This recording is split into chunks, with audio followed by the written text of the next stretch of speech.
Continuando a nossa aula sobre análise das demonstrações financeiras, vamos falar agora sobre do conteúdo análise por meio de índices ou quocientes. Bom, índices financeiros são grandezas comparáveis obtidas a partir de valores monetários absolutos que você busca lá das demonstrações financeiras, e eles são destinados a medir a posição financeira e os níveis de desempenho da empresa em diversos aspectos. São obtidos por relações entre grupos de contas integrantes das demonstrações financeiras. Veja, ativo circulante, caixa, patrimônio líquido, demonstração de resultados, receitas, receita bruta, receita líquida, custo disso, custo daquilo, despesas, né? Visando fornecer subsídios aos administradores, acionistas, sócios, terceiros, na situação da entidade para que essas pessoas tomem decisões. O professor já comentou que, por exemplo, o banco, quando empresta dinheiro para uma empresa, antes de emprestar o dinheiro, ele pede as demonstrações financeiras para ver se a empresa vai ter capacidade financeira de honrar a dívida com o banco, para ver se a empresa tem condições de oferecer algum colateral, alguma garantia para obter o empréstimo.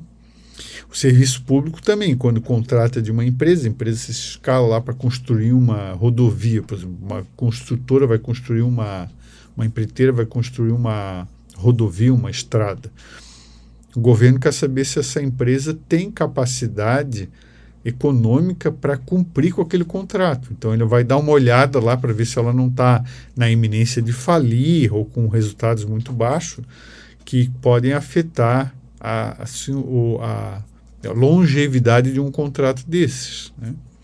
E nós, né, administradores, né, nós somos os principais, né, o primeiro usuário da informação dessas análises, desses indicadores, somos nós, administradores, para a gente verificar se a empresa tem esses aspectos aqui, se a empresa tem liquidez, se a empresa está ou não endividada, e se esse endividamento é bom ou não, né? Se a empresa é lucrativa, se a empresa é rentável. Lá em contabilidade financeira, se o professor de contabilidade financeira abordou alguma coisa sobre liquidez, sobre endividamento, lucratividade e rentabilidade, provavelmente ele não distinguiu a lucratividade de rentabilidade. Aqui em administração financeira, aqui em planejamento e controle financeiro, nós distinguiríamos esses dois aspectos. Eles têm particularidades que é importante que nós tenhamos esse conhecimento. A lucratividade é diferente de rentabilidade, já explicaremos em seguida. Nós também podemos verificar qual é o nível de atividade da empresa, indicadores de atividade ou de eficiência operacional, vamos dizer se a empresa está bem, se não está bem. E há indicadores de valor da empresa. Esse aspecto de valor não é propriamente um aspecto alvo dessa disciplina, você vai ter uma disciplina específica em que o valor será tido como um aspecto mais relevante, que é a disciplina de mercado e capitais. Aqui em administração financeira, como você viu na introdução, o objetivo do administrador financeiro é maximizar o valor da empresa. Então, algum conhecimento sobre o valor de empresa você precisa de ter, e aqui há indicadores que nos ajudam a ter esse conhecimento. Vamos lá então para o primeiro grupo de indicadores. São os indicadores que avaliam a liquidez da empresa. Os índices de liquidez mostram a base da situação financeira da empresa. Uma boa liquidez significa uma boa capacidade de pagamento. A liquidez vai mostrar para nós se a empresa tem capacidade de honrar as dívidas de curto prazo. E o indicador mais relevante é este aqui, o índice de liquidez corrente. Este é o mais relevante porque você faz uma relação entre o ativo circulante e o passivo circulante, e essa relação vai dizer se a empresa tem ou não capacidade de honrar as dívidas de curto prazo. Porque o que você tem em ativo circulante são bens e direitos que são líquidos até 12 meses ou até o final do ciclo operacional subsequente. E o que você tem no passivo circulante são as obrigações exigíveis até 12 meses ou final do ciclo operacional subsequente. Então, é curto prazo. Se a empresa tem dívidas de curto prazo, passivo circulante, que não são cobertas por ativos circulantes, ou seja, o passivo circulante é maior do que o ativo circulante, esse indicador vai ser menor do que 1. Por exemplo, a empresa B tem um indicador menor do que 1, 0,77. As dívidas de curto prazo são maiores que os bens e direitos de curto prazo. Quando você divide 300 por 390, você vai chegar a 77 centavos. Então, essa empresa não tem capacidade de honrar as dívidas de curto prazo nesse momento. Esta empresa está numa situação financeira frágil. Esta empresa está insolvente.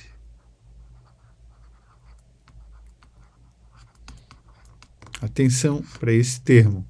Insolvente, perspectiva de falir.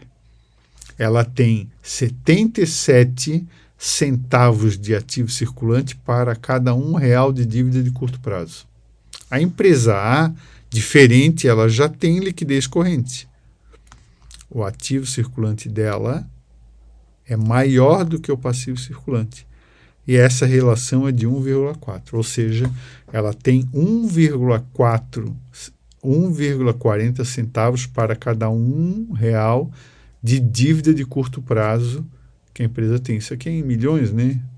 Então, 1,4, né? 1,4, está certo. R$1,40 para cada R$1 de dívida. Esse indicador é determinante, pessoal. Então, você calculou esse indicador, você já tem essa informação pronta. Abaixo de 1, a empresa não tem capacidade de honrar a dívida de curto prazo, acima de 1 tem. É claro que, no detalhe, tem vários detalhes que podem ser argumentados e podem ser especializados por meio de outros indicadores, como esses outros que estão aí citados. O índice de liquidez seca, você tira da liquidez o item que é menos líquido, que são os estoques. Você tira do ativo circulante os estoques e divide pelo passivo circulante, vai dar um resultado. Certamente, normalmente, menor do que o de liquidez corrente. Você tem um índice de liquidez imediata, que você considera só o disponível. O que é disponível? Caixa e equivalentes de caixa. Essas são as disponibilidades. Ou seja, eu tenho disponibilidade para pagar todo o passivo circulante agora. É muito difícil uma empresa que tenha. É difícil. Uma empresa que está funcionando redondinha, ela não vai ter. Ela depende do contas a receber se transformar em caixa para pagar 1 ano de dívida e depende também das vendas do estoque. Agora, essas duas informações que eu acabei de falar, elas são úteis para análise específica, mas elas por si só não dizem muito. Por exemplo, é natural que uma empresa que faça comércio ou que seja uma indústria que dependa do estoque, o estoque tem um valor relativamente alto, é natural que o índice de liquidez seca dela seja abaixo de 1. Não tem problema isso, porque desde que o estoque gire bastante vezes por ano. Ou seja, se a empresa consegue transformar aquele estoque em conta a receber e depois em caixa, não tem problema o estoque ser grande e afetar a liquidez. Ela não vai comprometer a capacidade de pagamento da empresa em 1 ano, porque o estoque gira, porque o estoque fica ali parado 30 dias, 20 dias, 45 dias, e depois já vira dinheiro e entra novo estoque. Esse não é um problema, né? É claro que é importante você verificar, fazer a comparação da empresa ao longo do tempo, se ela está piorando nesse aspecto ou melhorando, e também verificar a situação da empresa em relação a empresas comparáveis do mesmo ramo de atividade. Às vezes, empresas são mais produtivas, melhores, quando elas têm giro de estoque maior. Por exemplo, né, as empresas japonesas de veículo, elas desenvolveram o just in time, então o estoque é muito pequeno, então gira muito rápido. né? Os estoques giram muitas vezes por ano e é uma administração mais eficiente. Então, toda empresa que trabalha nesse ramo deveria se espelhar nas empresas, a Toyota, né?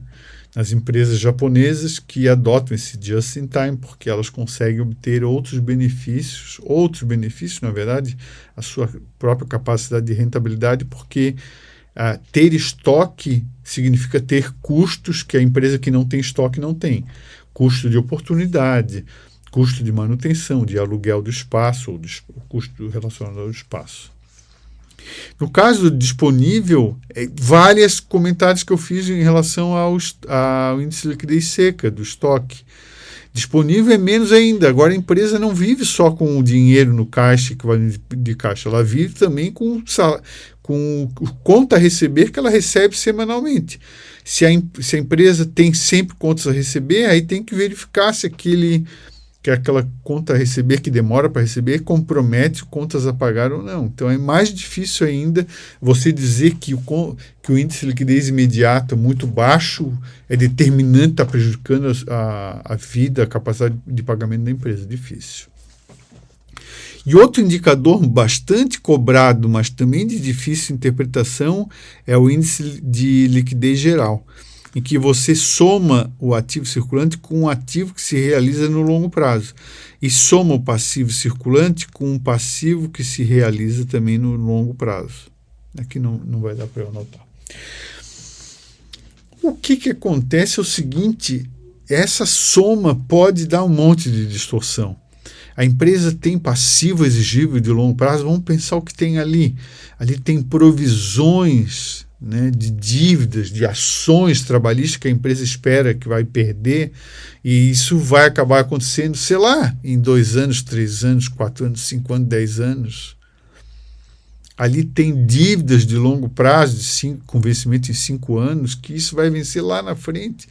Isso, na verdade, não é um problema para a empresa. Em 5 anos, a empresa pode aumentar o seu faturamento, mudar a sua política de estocagem, muita coisa pode acontecer em 5 anos. Então, apesar de ser um indicador bastante cobrado em provas, em relações matemáticas, ele, na prática, ele tem uma aplicação reduzida.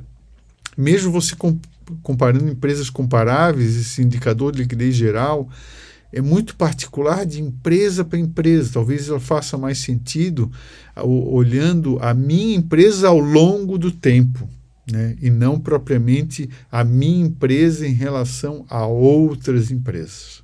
Tá certo? Nós temos um slide aqui em que o professor reproduz o conteúdo que está lá no livro do Padovese, né? Em que você tem as mesmas fórmulas que foram faladas, né? E o que significa, como que se analisa esses indicadores de liquidez. Vamos aproveitar e falar sobre o indicador de endividamento. Indicadores de endividamento, eles vão ser utilizados para aferir a composição ou a estrutura das fontes de recursos da empresa, informando o volume relativo da dívida e a qualidade dessa dívida e a capacidade da empresa de pagar os custos dessa dívida. Dívida não é sinônimo de má administração. A dívida muitas vezes potencializa o crescimento da empresa e isso é assunto mais para frente da disciplina. Empresas endividadas também são chamadas de alavancadas porque elas conseguem normalmente oferecer aos sócios um retorno maior do que ele teria se não tivesse a dívida. Mas isso é um assunto mais à frente. Agora, para nós, a gente precisa identificar ou entender o que são esses indicadores de endividamento.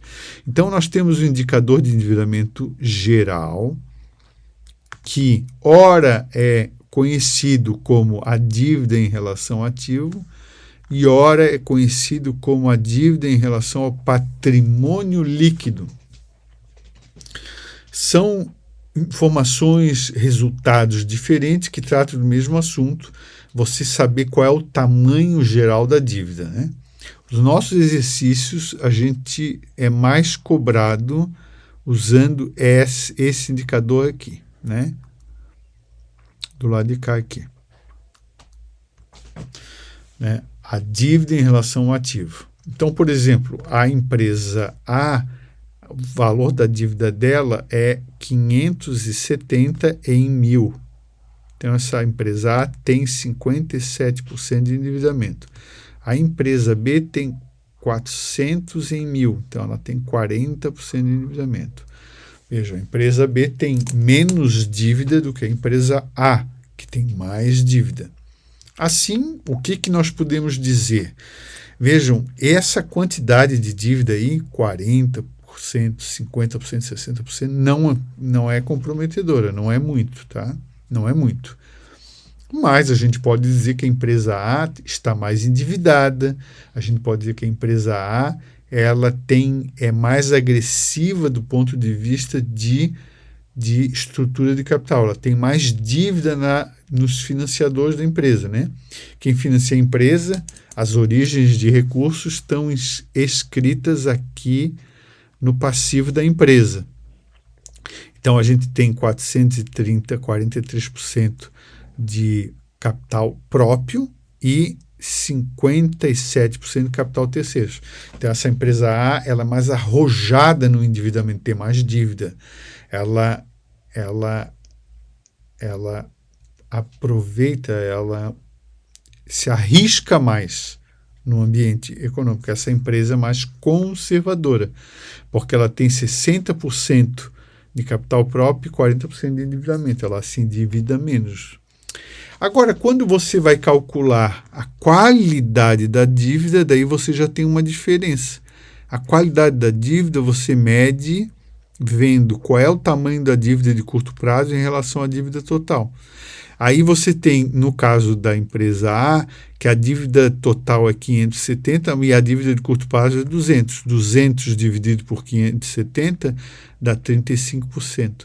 Ou seja, 35% da dívida está concentrada no curto prazo. No caso da empresa B, você tem que 97% da dívida é curto prazo. Quer dizer, toda a dívida é curto prazo. Aí nós temos uma informação de que a qualidade da dívida da empresa B é pior do que o da empresa A. Por que a dívida de curto prazo sugere uma qualidade pior? Primeiro, por causa dos itens que estão no passivo circulante. Quais são os itens que normalmente estão no passivo circulante? Fornecedores, salários a pagar, fornecedores a pagar, tributos a recolher ou a pagar.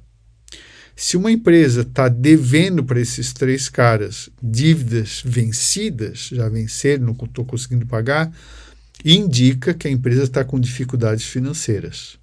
Essas dívidas são piores. Vamos ver o que teria de dívida de longo prazo. O que tem dívida de longo prazo normalmente?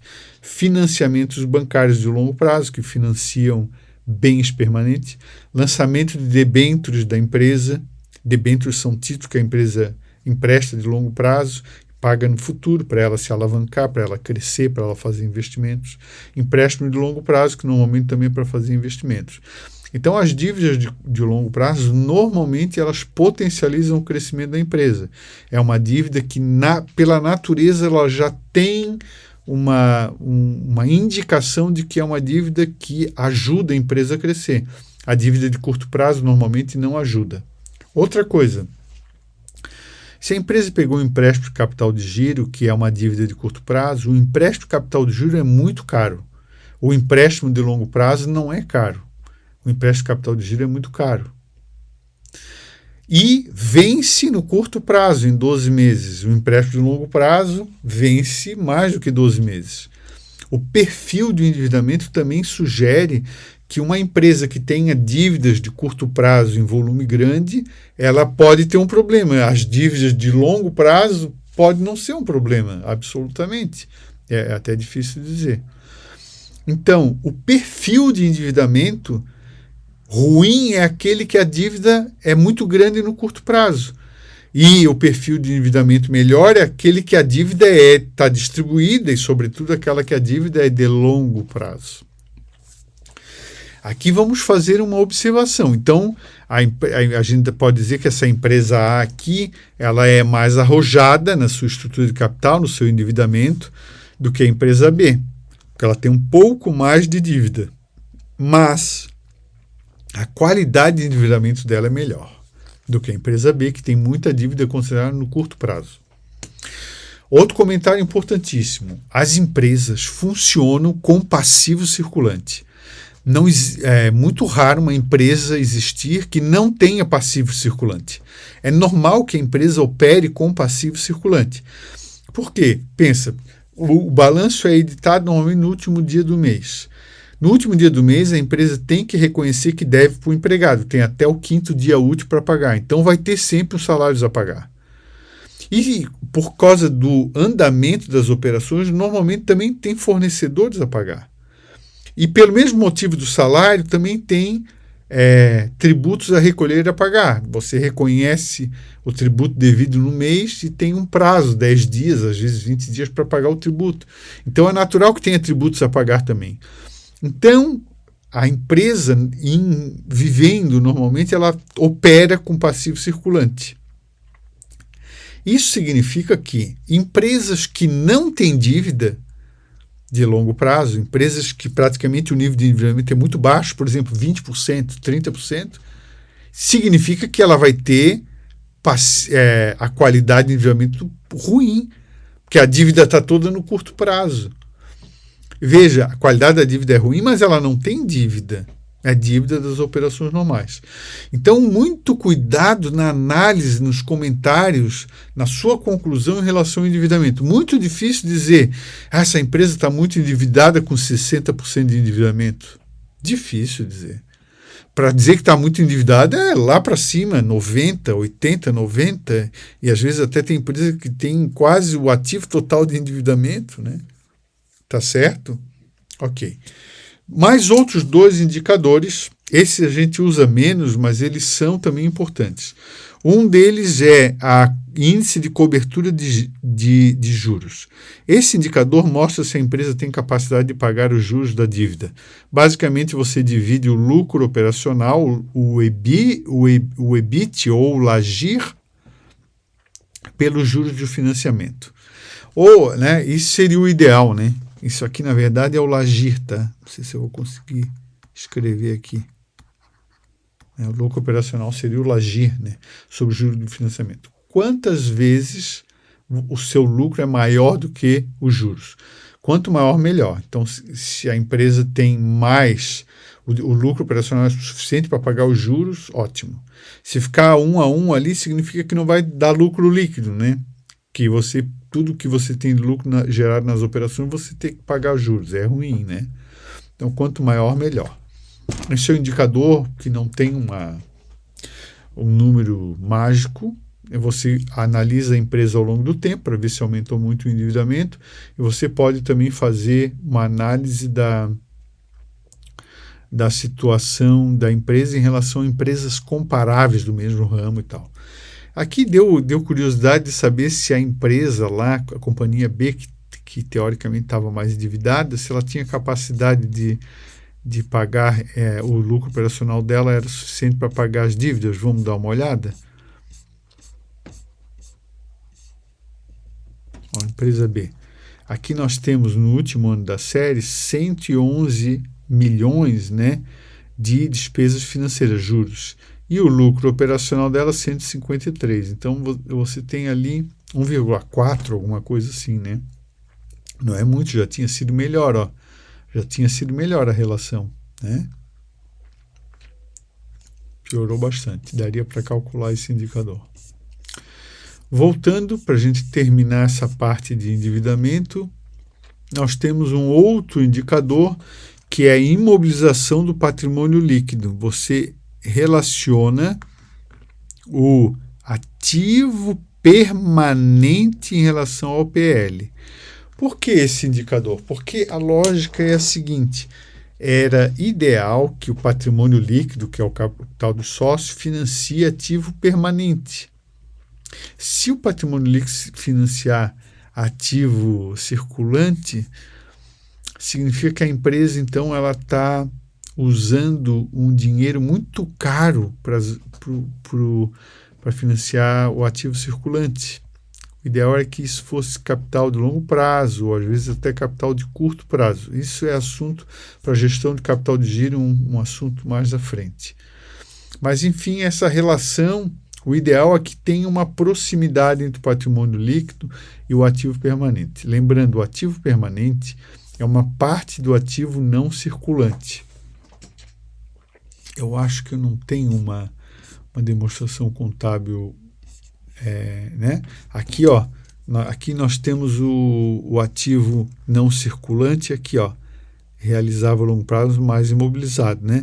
Mas a gente lembra que no ativo circulante a gente tem o ativo realizável de longo prazo, a gente tem um ativo, um investimento, a gente tem o grupo do imobilizado e o grupo do intangível.